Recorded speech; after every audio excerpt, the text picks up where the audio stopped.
देने वाले हैं ऋषि दधीची के बारे में कि कौन थे ऋषि दधीची। तो चलिए दोस्तों, बिना कोई देरी के हुए शुरू करते हैं इस वीडियो को और देते हैं आपको ऋषि दधीची के बारे में जानकारी। दोस्तों, दधीची प्राचीन काल के परम तपस्वी और ख्याति प्राप्त महर्षि थे। उनकी पत्नी का नाम गभस्तिनी था। महर्षि दधीची वेद शास्त्रों आदि के पूर्ण ज्ञाता और स्वभाव के बड़े ही दयालु महर्षि थे। उनके व्यवहार से उस वन के पशु पक्षी तक संतुष्ट थे जहाँ वे रहते थे। गंगा के तट पर ही उनका आश्रम था। जो भी अतिथि महर्षि दधीची के आश्रम पर आता, स्वयं महर्षि तथा उनकी पत्नी अतिथि की पूर्ण श्रद्धा भाव से सेवा करते थे। यूं तो भारतीय इतिहास में कई दानी हुए हैं, किंतु मानव कल्याण के लिए अपनी अस्थियों का दान करने वाले मात्र महर्षि दधीची ही थे। देवताओं के मुख से यह जानकर कि मात्र दधीची की अस्थियों से निर्मित वज्र द्वारा ही असुरों का संहार किया जा सकता है, महर्षि दधीची ने अपना शरीर त्याग कर अपनी अस्थियों को दान कर दिया था। दोस्तों, लोक कल्याण के लिए आत्म त्याग करने वालों में महर्षि दधीची का नाम बड़े ही आदर के साथ लिया जाता है। यास्क के मतानुसार दधीची की माता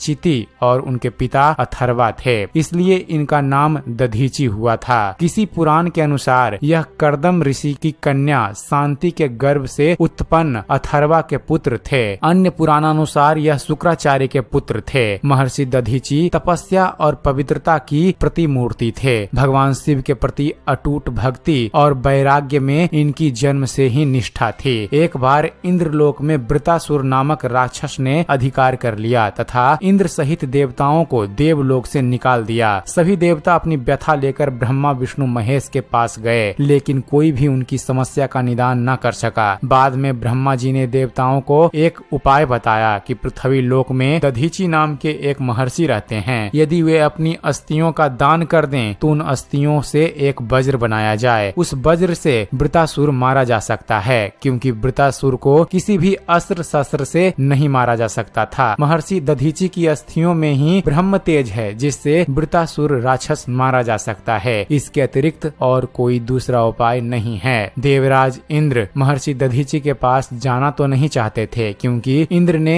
एक बार दधीची का अपमान किया था, जिसके कारण वे दधीची के पास जाने से कतरा रहे थे। माना जाता है कि ब्रह्म विद्या का ज्ञान पूरे विश्व में केवल महर्षि दधीची को ही था। महर्षि दधीची मात्र विशिष्ट व्यक्ति को ही इस विद्या का ज्ञान देना चाहते थे, लेकिन इंद्र ब्रह्म विद्या प्राप्त करने के लिए परम इच्छुक थे। दधीची की दृष्टि में इंद्र इस विद्या के पात्र नहीं थे, इसलिए उन्होंने इंद्र को इस विद्या को देने से मना कर दिया। दधीची के इनकार करने पर इंद्र ने उन्हें किसी अन्य को भी यह विद्या देने को मना कर दिया और कहा कि यदि आपने ऐसा किया तो मैं आपका सिर धड़ से अलग कर दूंगा। महर्षि ने कहा कि यदि कोई उनको योग्य व्यक्ति मिलेगा तो वे अवश्य ही ब्रह्म विद्या उसे प्रदान कर देंगे। कुछ समय बाद इंद्रलोक से ही अश्विनी कुमार महर्षि दधीची के पास ब्रह्म विद्या लेने पहुँचे। दधीची को अश्विनी कुमार ब्रह्म विद्या पाने योग्य लगे। उन्होंने अश्विनी कुमार को इंद्र द्वारा कही गई बातें बताई। तब अश्विनी कुमार ने महर्षि दधीची को अश्व का सिर लगाकर ब्रह्म विद्या प्राप्त कर ली। इंद्र को जब यह जानकारी मिली तो वह पृथ्वी लोक में आए और अपनी घोषणा के अनुसार महर्षि दधीची का सिर धड़ से अलग कर दिया। अश्विनी कुमारों ने महर्षि के असली सिर को फिर से लगा दिया। इंद्र ने अश्विनी कुमार को इंद्रलोक से निकाल दिया। यही कारण था कि अब इंद्र महर्षि दधीची के पास उनकी अस्थियों का दान मांगने के लिए आना नहीं चाहते थे। वे इस कार्य के लिए बड़ा ही संकोच महसूस कर रहे थे। देवलोक पर वृतासुर राक्षस के अत्याचार दिन प्रतिदिन बढ़ते ही जा रहे थे। वह देवताओं को भांति भांति से परेशान कर रहा था।